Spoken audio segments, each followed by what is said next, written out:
In 1997, a school bus vanished into a time rift. Now, Eleanor uncovers a chilling truth behind a forgotten photo. Like and subscribe to unravel this mystery. Don't miss our latest video. Thunder roared as Eleanor's car skidded to a halt on the muddy Vermont backroad. Her headlights slicing through the torrential rain that battered the windshield. She gripped the steering wheel, heart pounding. The faded class photo of 1997 clutched in her trembling hand, 17 children, 2 teachers, and a yellow school bus, all swallowed by a mystery that had haunted her for 25 years. Her daughter, Lily, was in that photo, her smile frozen in time, and Eleanor had sworn she'd never stop searching. Tonight, that vow had led her to the edge of insanity. Uzelier, under the flickering light of her kitchen lamp, she'd noticed something in the photo she'd overlooked for decades, a woman, half hidden behind the bus, her face sharp and unfamiliar, holding what looked like a technical blueprint. No one in the police reports, no witness, no parent had ever mentioned her. Eleanor's blood ran cold as she scoured old files, her obsession reigniting. A name surfaced: Dr. Celeste Vaughan, a physicist tied to a shadowy research institute near the forest where the bus had last been seen. The institute was abandoned, its secrets buried, but Eleanor didn't care. She grabbed her coat, a flashlight, and a crowbar, and now here she was, staring at the rusted gates of the facility, the storm raging around her. She forced the gates open, the chains snapping under the crowbar's leverage, and slipped inside, her boots sinking into the mud. The institute loomed like a ghost, its windows shattered, walls crumbling under years of neglect.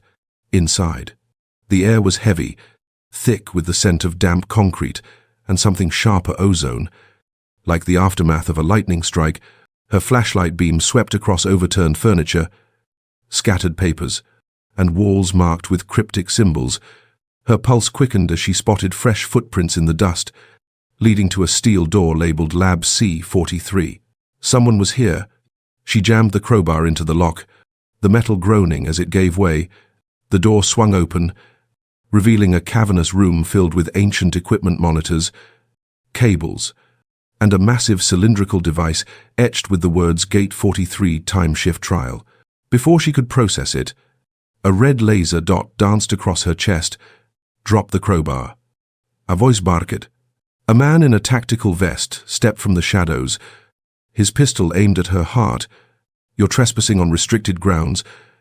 Eleanor's mind raced, but her voice was steel. I want answers. My daughter was on that bus. She held up the photo, her eyes locked on his. The guard's gaze flickered to the image, and for a moment, his stoic mask cracked fear. Recognition. Something.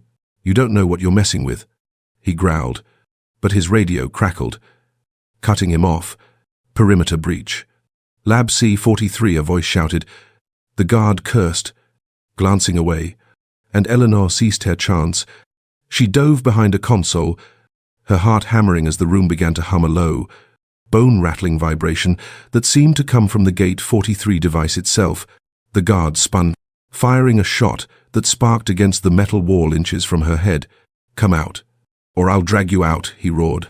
Eleanor crawled through the debris, her fingers brushing a stack of yellow documents labeled Time Shift Protocol. She stuffed them into her jacket as the hum grew louder, the air crackling with static. The device's core began to glow, a sickly green light, pulsing like a heartbeat. The guard shouted again, but his voice was drowned out by a sudden screech, like metal tearing apart. The floor shuddered, and Eleanor stumbled, her flashlight clattering to the ground. She scrambled toward the device, driven by instinct, her hand grazing its cold surface. Symbols on its panel flickered to life, and the glow intensified, bathing the room in an otherworldly haze. The guard lunged, grabbing her arm, but Eleanor swung the crowbar, catching his wrist. He staggered back, and she broke free, sprinting for cover. As the device's hum reached a deafening pitch, sparks erupted, and the air seemed to warp, bending light and sound. Eleanor clutched the photo, Lily's face anchoring her as the world around her twisted. The guard screamed something, but his words were lost in the chaos. A final pulse from Gate 43 shook the room, and for a moment, time itself seemed to fracture, leaving Eleanor gasping in the sudden silence, her mind racing with one thought. This machine was the key to finding her daughter. Eleanor's boots pounded against the wet asphalt as she sprinted through the Vermont night. The stolen documents from Lab C-43 pressed against her chest, her lungs burning from the cold air. The institute was miles behind her now, but the echo of that unnatural hum from the Gate 43 device still reverberated in her skull, a haunting reminder that she'd brushed against something far bigger than a missing persons case. The guards' gunfire had missed her by inches, and though she'd escaped, she knew whoever they were, wouldn't let her walk away with those papers. Her car was hidden in a ditch off the highway, but as she neared it, headlights flared in the distance. Cutting through the fog, a black SUV roared toward her, its engine growling like a predator.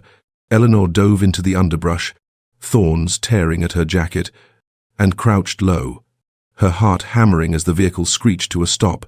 Two men in dark tactical gear leapt out, their radios crackling with orders. "Find her. She's got the files." Eleanor's mind raced.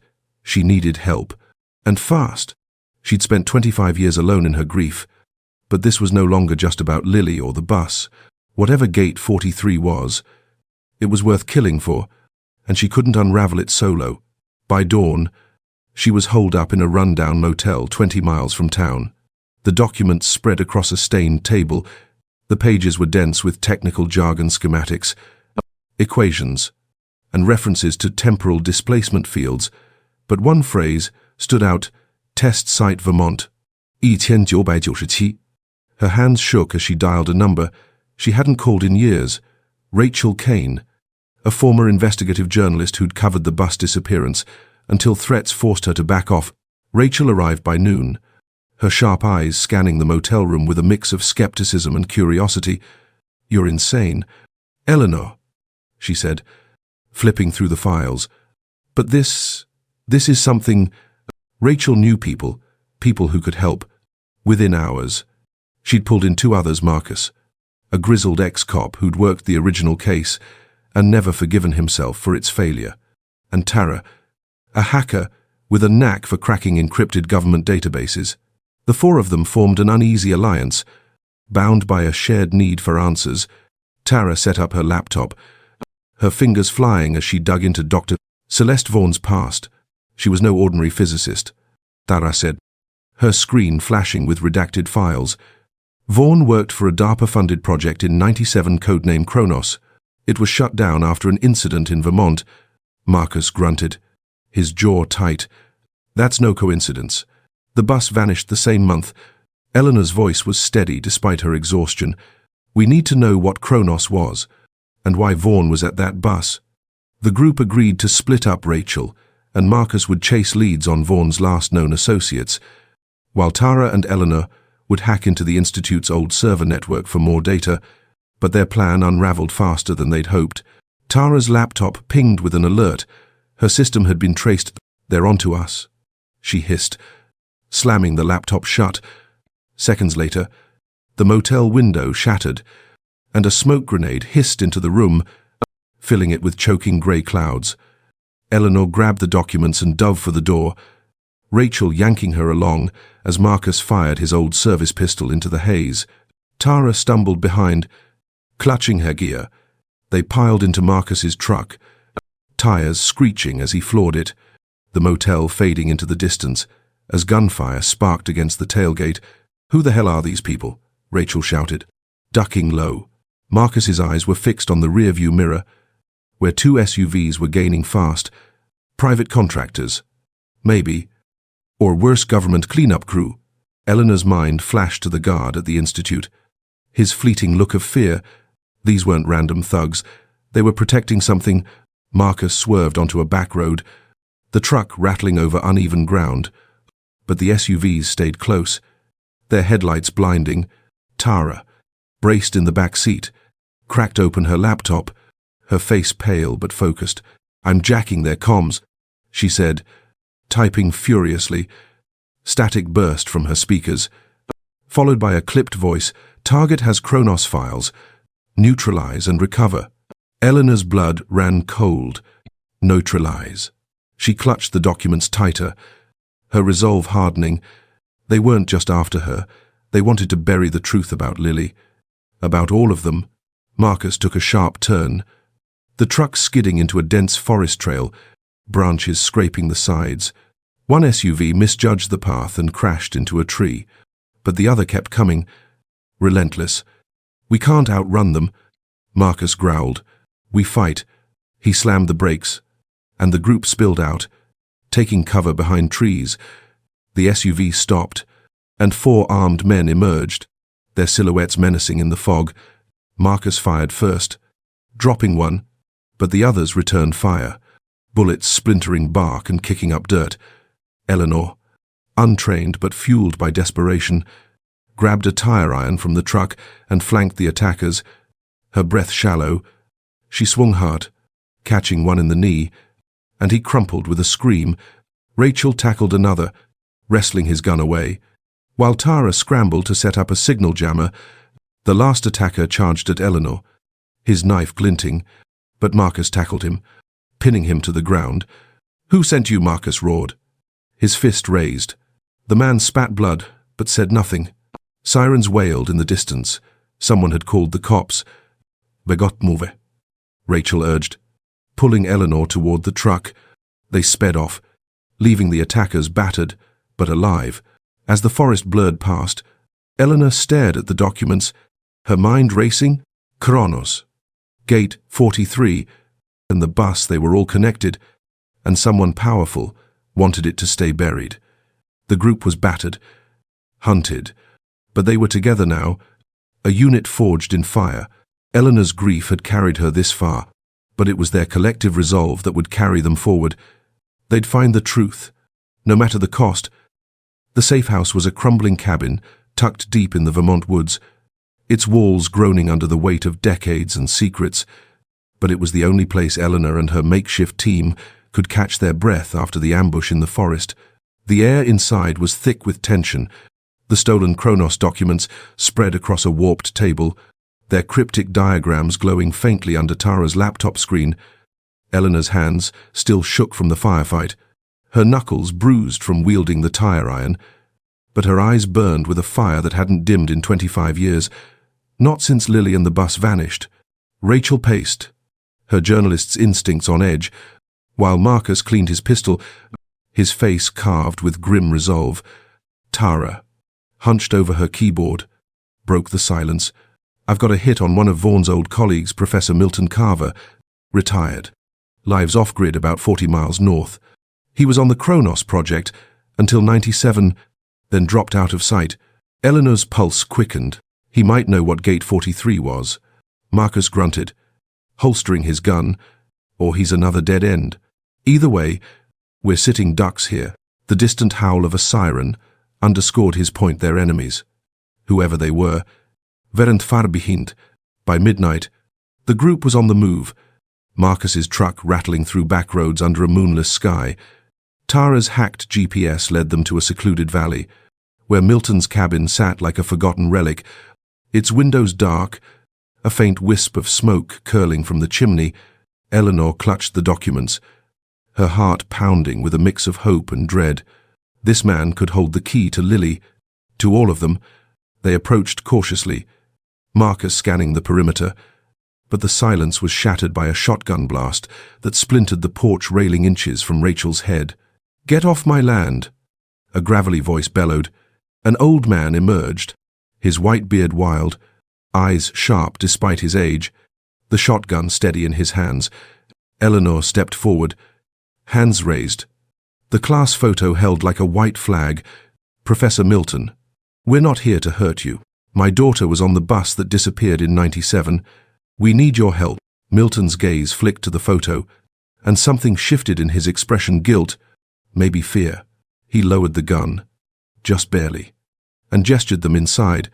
The cabin was a chaotic archive, shelves overflowing with books, blueprints, and old computer drives. Milton sank into a chair, his hands trembling as he studied the Kronos files. "You shouldn't have these," he muttered. "Nobody was supposed to know." Rachel leaned in, her voice low but firm. "No, what was Kronos?" Milton's eyes darted to the door, as if expecting an attack. Then he spoke, his voice heavy with regret. "Kronos was DARPA's attempt to manipulate time-temporal displacement. They called it Gate 43 was the prototype, a device to create controlled rifts. In '97, we tested it in Vermont. Something went wrong. A field destabilized.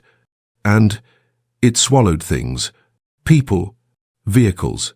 Eleanor's breath caught. The bus. Milton nodded. His face, ashen. "It was in the test zone. We didn't know until it was too late."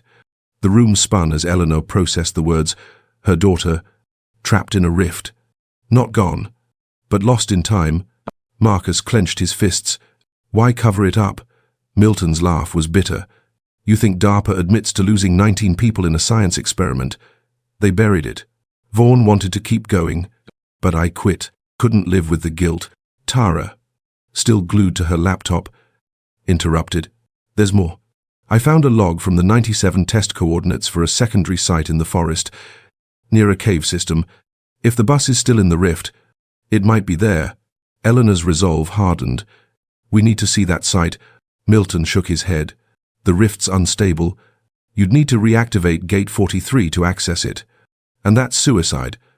But Eleanor wasn't listening. She'd come too far to stop.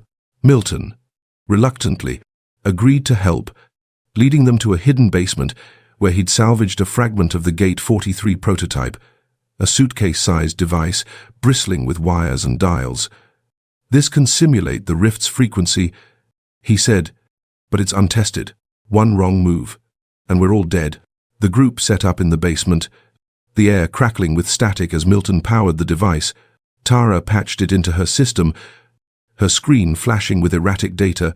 The device hummed, low at first, then louder, the floor vibrating as a faint green glow pulsed from its core.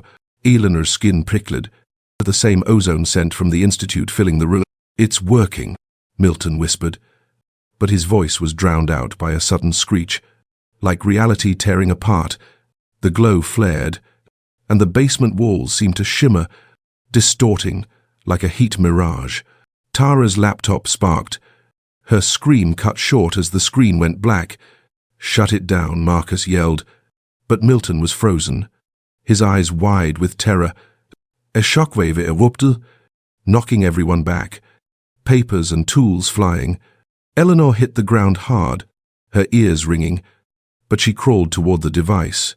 Driven by an instinct she couldn't name, the glow pulsed faster, and for a split second, she saw it a flicker in the air, like a window, and beyond it, the faint outline of a yellow bus, its paint chipped, windows fogged. "Lily," she screamed, lunging forward, but Marcus yanked her back as the device sparked violently, flames licking its edges. Milton scrambled to the controls, slamming the kill switch, and the glow collapsed, leaving the room in darkness. The silence was deafening, broken only by Tara's ragged breathing. That was the rift. Milton stammered. "It's still active." Eleanor's heart raced, her mind locked on that fleeting glimpse of the bus. They were close, so close, but the cabin's windows shattered, and floodlights pierced the darkness outside. "Perimeter breach." A voice barked over a megaphone. Black-clad figures swarmed the property, their boots crunching on gravel. Marcus cursed, grabbing his gun. "They tracked us." Rachel shoved the documents into a bag, while Tara yanked her fried laptop free. Milton, pâle but défiant, tossed Eleanor a flash drive. "Test site coordinates. Go." The group bolted for the back door, gunfire erupting behind them. Eleanor clutched the drive, her vision narrowing to one thought. The bus was out there, and she'd tear through hell to reach it. They dove into the woods, bullets ripping through the trees, the enemy closing in, but Eleanor's resolve was unbreakable. Lily was waiting. Eleanor's breath came in sharp gasps as she pushed through the tangled undergrowth of the Vermont forest. The flash drive from Milton clutched in her fist like a lifeline to her daughter. "Lily." and the lost bus of 1997. Dawn had barely broken, casting a sickly grey light through the towering pines. But the group couldn't afford to rest, not after the assault on Milton's cabin, not with black-clad operatives hunting them through the night. Marcus led the way, his ex-cop instincts honed, a machete hacking through vines as he followed the coordinates Tara had salvaged from the fried laptop. Rachel, bruised but defiant, carried the Kronos documents in a waterproof bag, while Tara, still shaken from the basement explosion, clutched a handheld GPS, its screen flickering in the damp air. The forest was alive with unnatural sounds, distant rumbles, like thunder trapped underground, and a faint, rhythmic pulse that seemed to vibrate in their bones.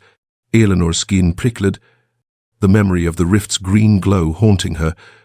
"This place doesn't feel right," Tara muttered, her voice barely audible over the crunch of leaves. Marcus grunted, eyes scanning the shadows.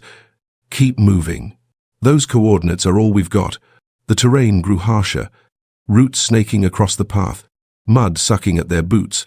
By noon, they reached a ravine, its walls slick with moss, a narrow stream cutting through the bottom. The GPS beeped erratically. "The signal weakening. We're close," Tara said, but her words were cut off by a sudden flash of light, a blinding streak that arced across the sky, followed by a low hum that shook the ground. Eleanor stumbled, catching herself on a tree, her heart racing. "That's no storm," Rachel whispered.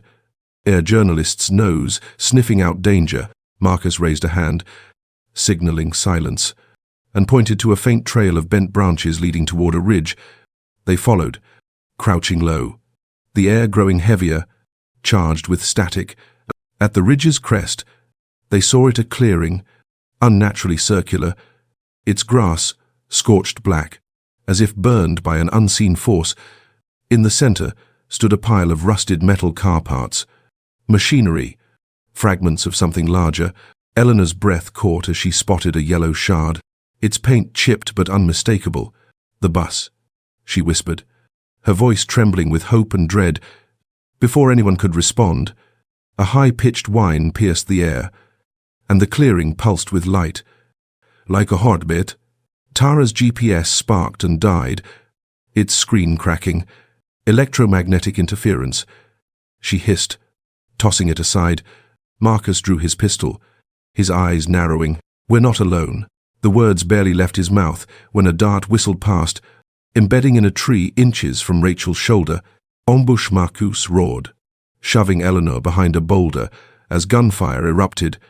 Black-clad figures emerged from the trees, their movements precise, faces hidden behind tactical masks. The group scattered, diving for cover as bullets tore through the foliage.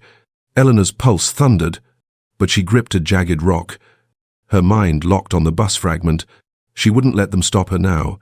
Marcus returned fire, his shots calculated, dropping one attacker, but the others pressed closer, their radios crackling with clipped orders. "Secure the site. No survivors." Rachel, crouched behind a log, hurled a branch to distract them, giving Tara a chance to crawl toward a fallen tree. "I can jam their comms," Tara shouted, fumbling with a portable signal disruptor. Eleanor, fueled by desperation, sprinted toward the clearing, dodging bullets that kicked up dirt around her. She reached the metal pile, her hands shaking as she touched the yellow shard. It was real, a piece of the bus that had haunted her for 25 years. But the ground beneath her pulsed again, and a wave of dizziness hit, the air warping like a mirage. She saw it then, a faint shimmer, like a tear, in reality, and beyond it, the ghostly outline of a cave mouth, hidden by the trees. "The cave," she yelled, waving the others over. Marcus covered their retreat, his pistol barking as he held off the attackers. Rachel grabbed Tara, dragging her toward Eleanor, but a second wave of operatives emerged, cutting off their path. One raised a rifle, aiming at Eleanor, but Tara's disruptor hummed to life. Scrambling their radios, the attackers hesitated, their coordination faltering, and Marcus seized the moment, tackling the nearest one. "Go," he bellowed, wrestling the man to the ground. Eleanor led the charge toward the cave, her legs burning, the shimmer growing brighter. As they neared, the forest seemed to fight them, branches snapping at their faces, the ground trembling with each pulse. Rachel stumbled, her bag of documents spilling, but she scooped them up, cursing. Tara, panting, kept the disruptor active, its battery draining fast. They reached the cave mouth, its entrance half collapsed, vines choking the stone. Inside, the air was cold, the pulse louder, echoing off the walls. Eleanor's flashlight beam revealed strange marking symbols like those in the Institute, etched deep into the rock. "This is it," she said, her voice steady despite the chaos. But the attackers were closing in, their footsteps echoing outside. Marcus, bloodied but unyielding, joined them, slamming a rock against the entrance to slow the pursuit. "We're trapped," he growled, but Eleanor shook her head, pointing to a faint glow deeper in the cave. "That's where the bus is. I know it." The group pressed forward, the tunnel narrowing, the pulse now a deafening rhythm. Tara's disruptor died, and the attackers' radios crackled back to life, their voices cold, breached the cave. "Terminate." Eleanor's heart sank, but she pushed on, driven by the image of Lily's face in that class photo. The tunnel opened into a vast chamber, its walls shimmering with crystalline veins that pulsed in sync with the light. In the center, half buried in rubble, was another Gate 43 device, smaller but intact, its surface humming with energy. Eleanor froze, her mind racing. This was the secondary site Milton had mentioned. Before she could speak, a grenade rolled into the chamber, its fuse hissing. "Down," Marcus shouted, shoving Tara behind a rock. The explosion shook the cave, shrapnel flying, but the device remained untouched, its glow intensifying. Dust choked the air as the attackers stormed in, their flashlights cutting through the haze. Eleanor grabbed a metal rod from the rubble, her body moving on instinct. She swung, catching one operative in the chest, while Rachel tackled another, her nails clawing at his mask. Marcus fired his last rounds, but the enemy kept coming, relentless. Tara, coughing, crawled to the device, her hands shaking as she studied its controls. "I can activate it," she yelled. Eleanor nodded, her eyes locked on the glow. This was their chance, the rift. The bus. Lily. As the attackers closed in, Tara flipped a switch, and the device screamed to life, the chamber warping, light bending. Eleanor's vision blurred, but she held tight to the rod, her heart screaming one word: Lily.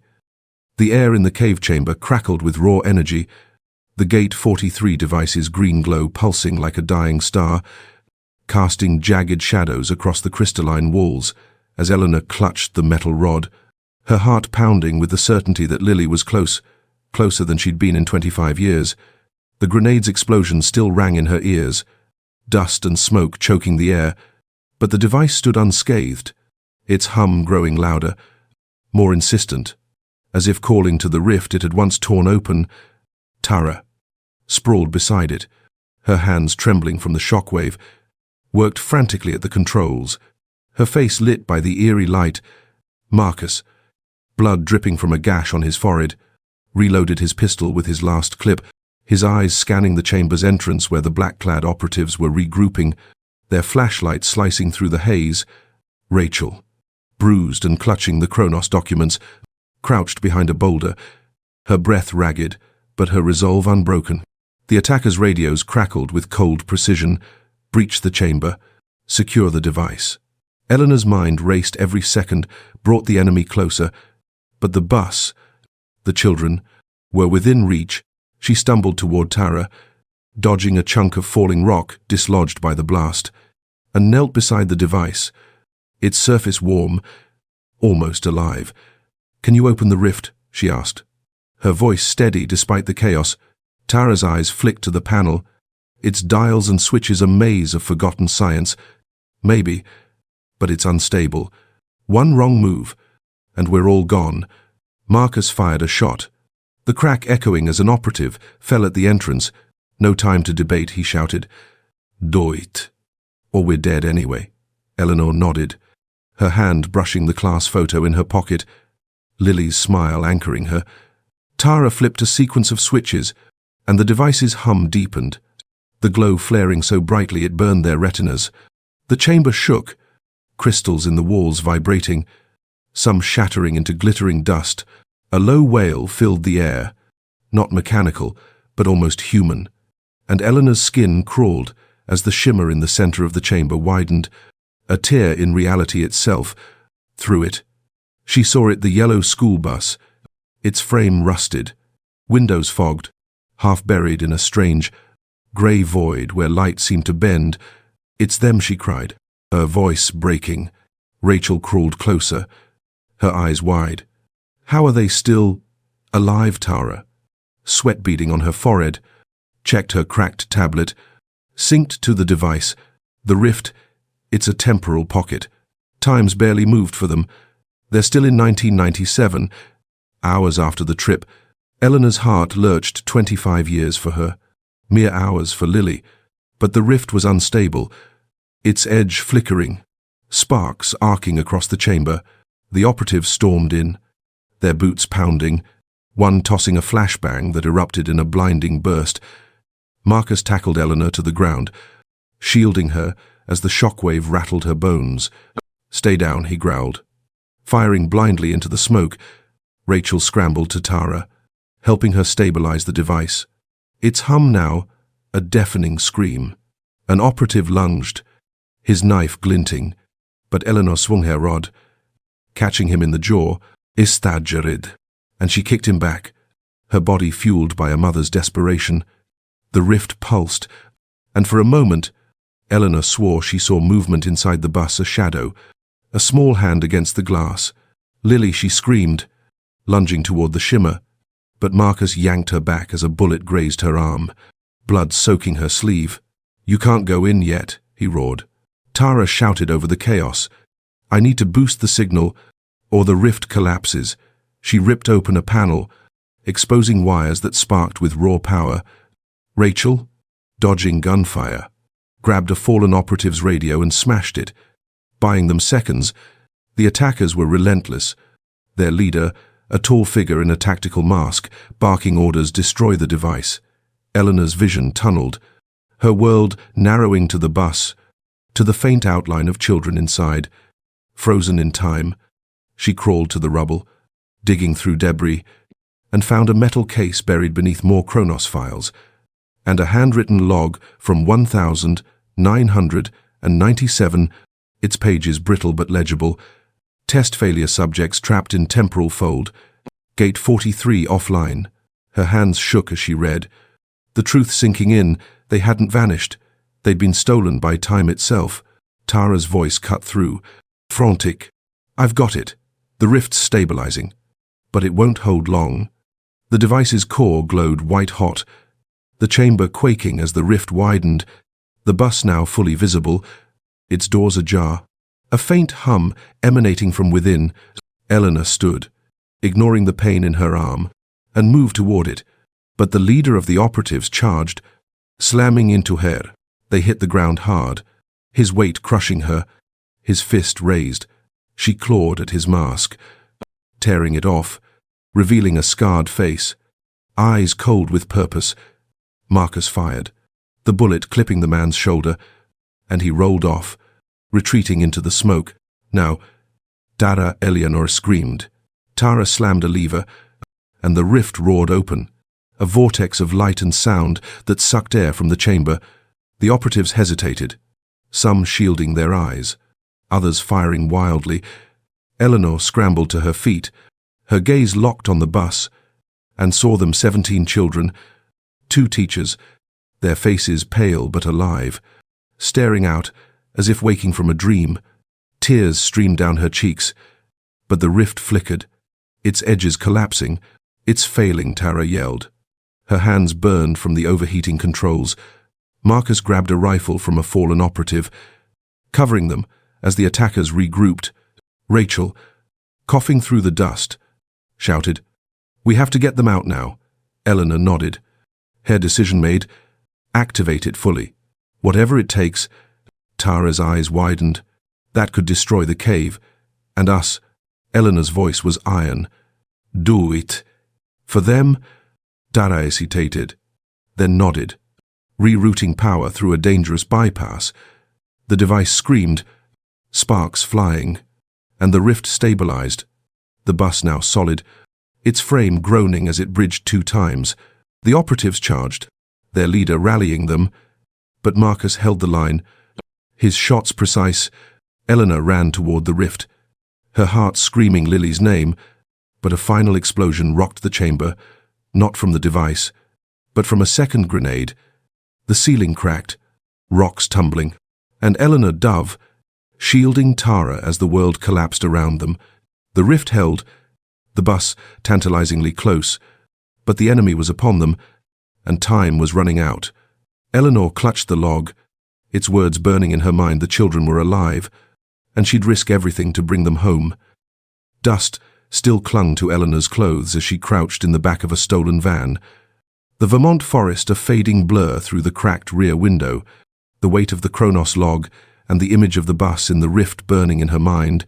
The cave had nearly buried them, the Gate 43 device's scream echoing in her ears, but they'd escaped, barely leaving the operatives scrambling in the chaos of the collapsing chamber. Marcus drove, his knuckles white on the wheel, a fresh cut above his eye, leaking blood. Rachel, clutching the salvaged documents, worked her phone, her journalist's instincts kicking into overdrive. Tara, her hands bandaged from burns, typed furiously on a burner laptop, her face pale but focused. The rift had shown them the truth. Lily and the others were alive, trapped in a temporal pocket, but time was slipping away, and the enemy was relentless. Eleanor's arm throbbed where the bullet had grazed her, but pain was nothing compared to the hope now blazing in her chest. We can't go back to the cave, Marcus growled, swerving to avoid a pothole. They'll have it locked down by now. Rachel looked up, her eyes sharp. Then we go public, leak everything Kronos. Gate 43, the bus. Force their hand. Eleanor nodded, her voice steady. They've hidden this for 25 years. No more. Tara's screen flashed with an encrypted message. I've got a contact, a whistleblower group. They can amplify this, but we need to move fast. Our hack into the operatives' comms is already circulating on dark web forums. The van rattled into a small town, its streets quiet under the grey dawn. They pulled into an abandoned warehouse, their temporary base, its walls lined with rusted machinery and graffiti. Rachel wasted no time, drafting a press release with the Kronos log's key details, the 1997 test, the temporal rift, the trapped children. Tara uploaded it to the whistleblower network, embedding scans of the documents and a grainy photo of the bus in the rift, captured from her tablet before it fried. Within hours, the story broke, first on fringe sites, then spreading like wildfire across social media. #TimeRift trended, posts flooding with speculation about the Vermont vanishing. Eleanor watched the laptop screen, her heart racing as news outlets picked up the story, their headlines screaming, "Lost school bus found, government cover-up exposed." But with exposure came danger.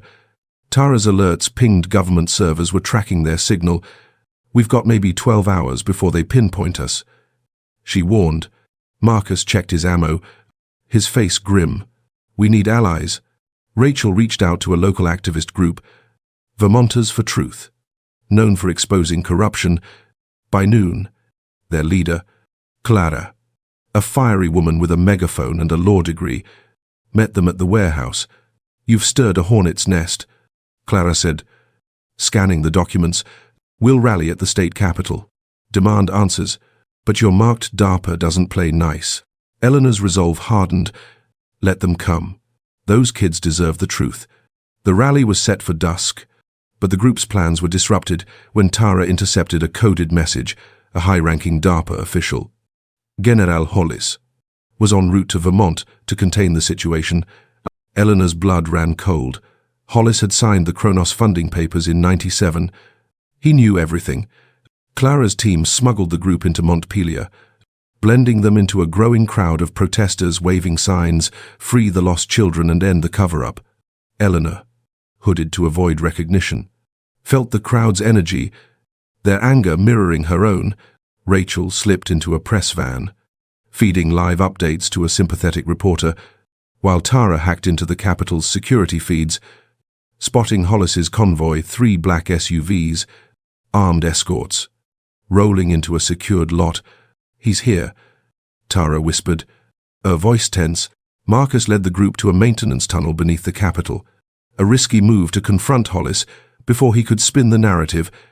The tunnel was damp, its walls vibrating with the crowd's chants above. Eleanor gripped the log, her mind locked on Lily's face. They emerged in a service corridor, steps from Hollis's temporary office, but guards patrolled the hall, their radios crackling. Marcus took point, disarming one with a swift chokehold. While Tara jammed the cameras, Rachel slipped a decoy USB into a guard's pocket, triggering an alert to draw others away. Eleanor pushed forward, her heart pounding, and kicked open the office door. Hollis, a silver-haired man in a crisp suit, stood behind a desk, his eyes narrowing. "You're the mother," he said, his voice calm but laced with menace. "You should have stayed quiet." Eleanor slammed the log on the desk. "You trapped my daughter in that rift. Tell me how to get her back." Hollis smirked, unfazed. "Kronos was a mistake. The rift can't be reopened without catastrophic risk." Marcus stepped forward, his gun raised. "Then why send killers after us?" Hollis's composure cracked, his hand inching toward a drawer. Eleanor lunged, pinning his wrist, her strength fueled by decades of grief. "No more lies," she roared. Tara hacked the office's projector, broadcasting the Kronos files across the wall. Schematics, test logs, Vaughn's signature. Hollis's face paled as the crowd's chants grew louder outside. News cameras capturing the scene. "You can't stop this," Rachel said, recording on her phone. "The world knows." But Hollis wasn't done. He triggered a silent alarm, and the corridor filled with boots. Marcus shoved the group back, firing to hold the guards at bay. Eleanor grabbed Hollis's laptop. Its screen opened to a classified file. Gate 43 Recovery Plan Cave Site. Tara snatched it, downloading the data as they retreated. The tunnel shook, tear gas seeping in, and Clara's voice crackled over a stolen radio. "We've got the crowd blocking their exits. Get out now." The group sprinted, choking on the gas, bullets sparking off the walls. Eleanor clutched the laptop, its files a roadmap to the cave. They burst into an alley, Clara's activists shielding them as police sirens wailed. The rally had turned chaotic, protesters clashing with riot gear. But the truth was out, unstoppable. Hollis's convoy screeched away, but Eleanor knew he'd lost control. The world was watching, and the pressure was on.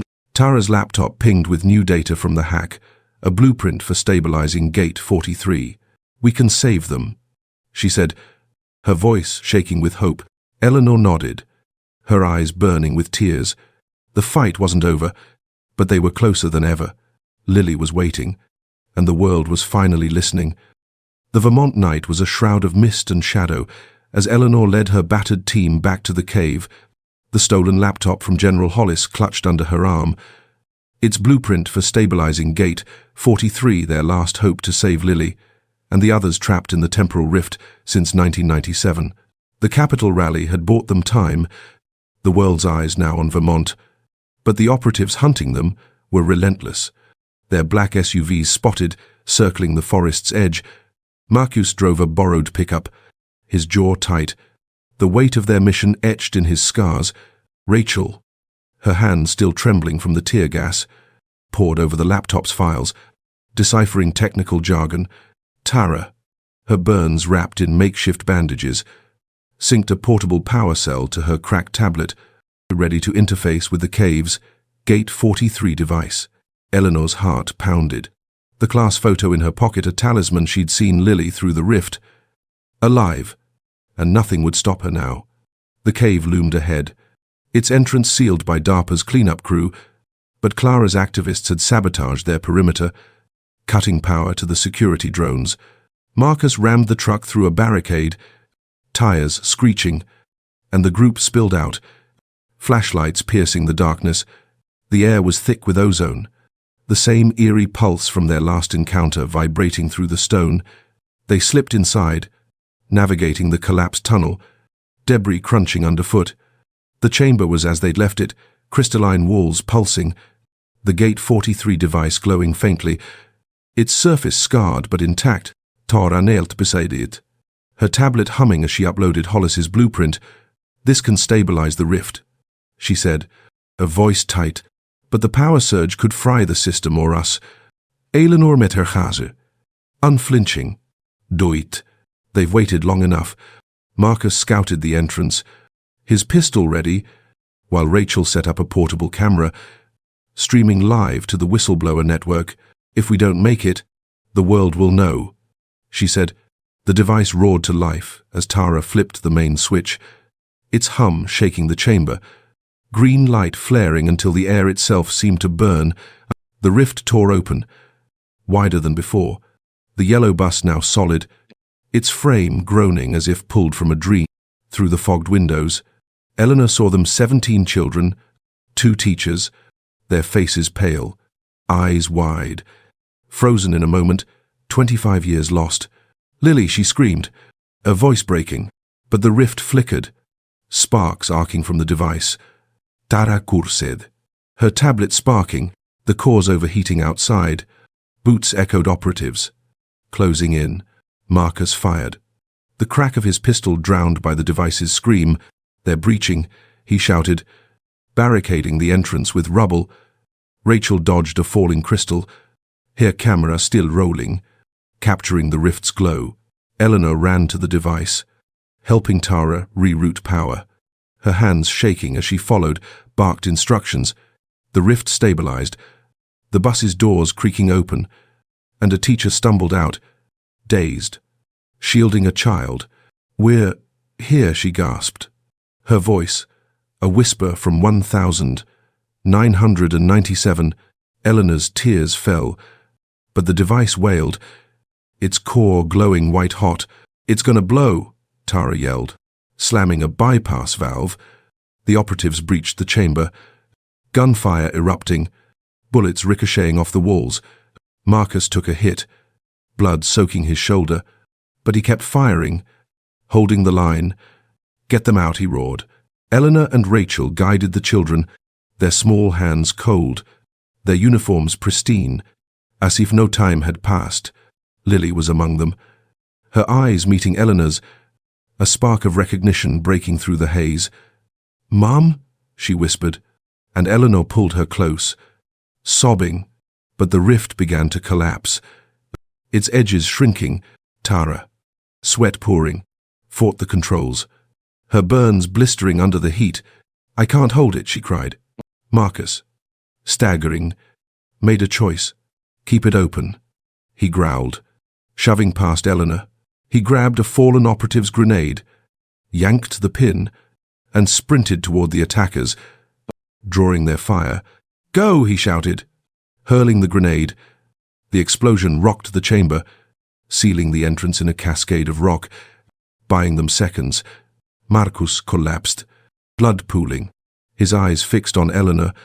"Finish it," he rasped, then went still. Eleanor screamed, but Rachel pulled her back, the children clinging to them. Tara, tears streaming, rerouted the last of the power.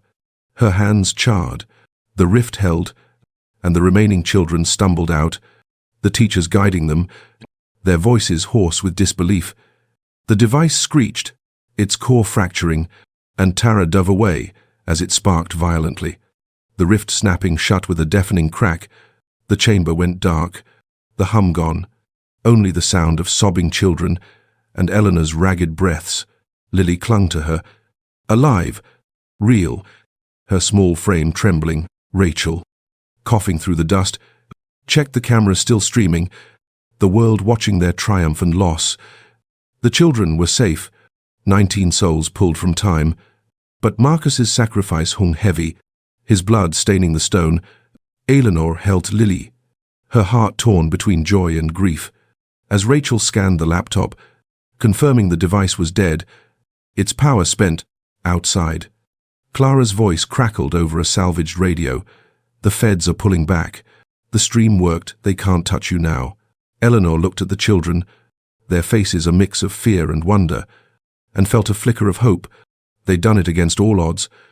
They'd brought them home, but the cost was steep, and the truth about Kronos was still incomplete. Tara, wincing, pocketed her tablet. Its data intact. "We got Hollis's files," she said, her voice hoarse. "We can expose the rest." Eleanor nodded, stroking Lily's hair, her resolve unbroken.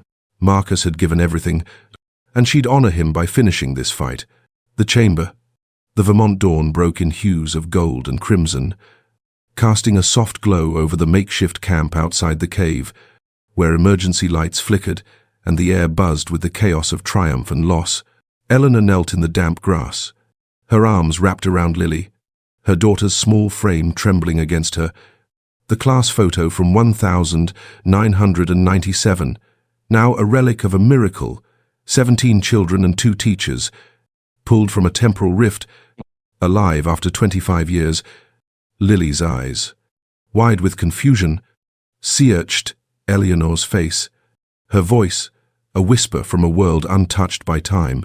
"Mom, what happened? We were just on the bus." Eleanor's tears fell, her fingers tracing Lily's cheek, unable to speak. The weight of 2 decades of grief dissolving in the warmth of this moment. Around them, families wept, parents and siblings rushing forward, their cries of joy mingling with disbelief as they embraced children who hadn't aged a day. The teachers, dazed but protective, guided the last of the students into waiting ambulances, their own tears falling as they realized the world had moved on without them. Rachel stood nearby, her camera still rolling, capturing every reunion for the world to see, her face streaked with dust and tears. Tara, her hands wrapped in fresh bandages, sat on a stretcher, clutching her tablet, its data on gate 43, now a weapon for justice. The cave behind them was sealed, the device destroyed, but Marcus's absence hung heavy, his sacrifice the price of their victory. Clara, the activist leader, coordinated with medics and reporters, her megaphone silent but her presence commanding, ensuring the truth wouldn't be buried again. The live stream had done its work, millions had watched the rescue. #TimeRift. Now, a global cry for accountability. News vans lined the forest's edge, their cameras trained on the families, while federal agents, disarmed by public pressure, stood back, their faces grim. Eleanor rose, Lily's hand in hers, and faced the crowd, her voice hoarse but resolute. "This isn't over," she said, her words caught by Rachel's microphone.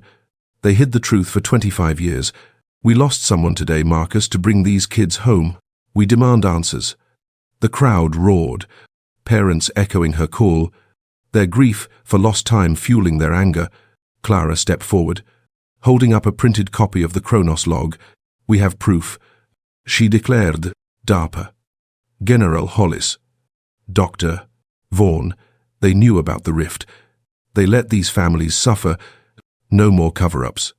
Reporters surged, questions flying, and Tara, wincing through her pain, uploaded the final files from Hollis's laptop to the whistleblower network, exposing every detail of Kronos, the 1997 test, the failed rift, the orders to silence witnesses. The files spread faster than DARPA could contain, servers crashing under the weight of global outrage. By noon, Hollis was recalled to Washington, his face plastered across screens. A congressional inquiry announced before sunset. Eleanor watched it unfold, Lily at her side, her heart torn between joy and the ache of Marcus's loss. The camp became a hub of healing, therapists arriving to help the children process their displacement, families reconnecting under tents as volunteers distributed blankets and food. Rachel, a journalist's fire undimmed, drafted an op-ed, naming Marcus as the hero who'd given everything. Tara, despite her injuries, worked with Clara's team to secure the data, ensuring it couldn't be erased. Eleanor sat with Lily under a tree, The girl's questions endless about cell phones, the internet, the years she'd missed. "I'm still here," Eleanor whispered, kissing her forehead, "and I'll help you through it."